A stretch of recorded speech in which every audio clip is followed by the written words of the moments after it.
முன்னாள் பிரதமர் இந்திரா காந்தி மூலம் வழங்கப்பட்ட முதல் மாருதி 800 கார் சாவி தன் வாழ்நாள் முழுவதும் அந்த காரையே ஓட்டிய முன்னாள் இந்தியன் ஏர்லைன்ஸ் ஊழியர் யார், எங்கே? இந்த செய்தி தொகுப்பில் விரிவாக பார்க்கலாம்.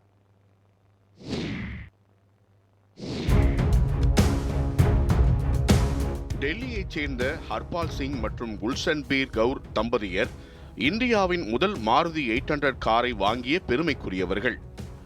அப்போது அந்த காரின் விலை 47,500 ரூபாயாக இருந்தது.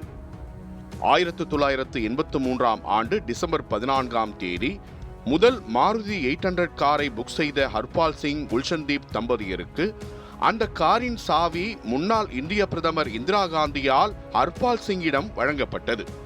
அதன் பிறகு இந்தியாவில் வசிக்கும் நடுத்தர வர்க்கத்துடைய அந்தஸ்தின் அடையாளமாக மாறிய மாருதி 800 கார் 1980களில் ஒரு மாபெரும் கார் புரட்சியை ஏற்படுத்தியது. வண்ண மாலைகளால் அலங்கரிக்கப்பட்ட மாருதி 800 காரில் மனைவியை அமர வைத்து மிகுந்த மகிழ்ச்சியுடன் தனது கிரீன் பார்க் குடியிருப்புக்கு ஓட்டிச் சென்றார் ஹர்பால் சிங். அதற்கு மறுநாளே அந்த மாருதி 800 காரில் மனைவி குல்ஷன்தீப் கவுர், மகள்கள் கோவிந்தர் பால் கவுர், சுனிதா வாலியா மற்றும் மருமகன் தேஜிந்தர் அலுவாலியா ஆகியோருடன் மீரட் பகுதிக்கு சுற்றுலா சென்றார் ஹர்பால் சிங். அந்த நாட்கள் மறக்க முடியாதவை.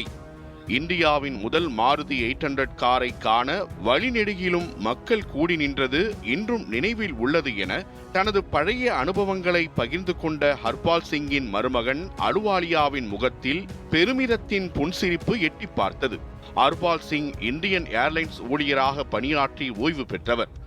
முதல் மாருதி 800 காரின் சாவியை வழங்க ஹர்பால் சிங் மேடைக்கு அழைக்கப்பட்ட போது அந்த மேடையில் ராஜீவ்காந்தியும் இருந்தார். ஹர்பாலுடன் இந்தியன் ஏர்லைன்ஸில் ஒன்றாக பணியாற்றி இருந்ததால் ராஜீவ்காந்தி அவரை அடையாளம் கண்டு கொண்டார்.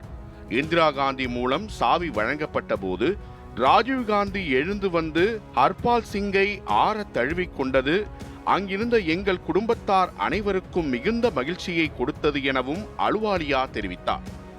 அந்த நாட்களில் மாருதி 800 காரை வாங்க பலர் புக் செய்தாலும் ஒரு சிலருக்கே குலுக்கல் முறையில் அந்த கார் வழங்கப்பட்டது.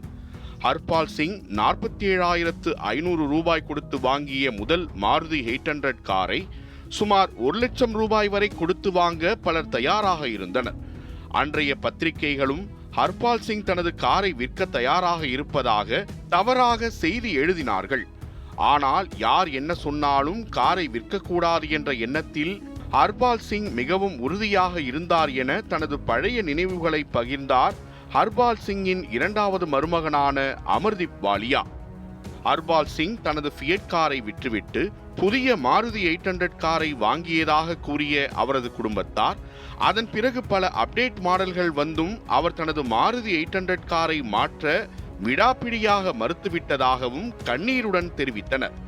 தனது கடைசி காலம் வரை அந்த மாருதி 800 காரிலேயே ராஜாவாக வலம் வந்த ஹர்பால் சிங் 2010ஆம் ஆண்டு உடல்நலக்குறைவால் உயிரிழந்தார்.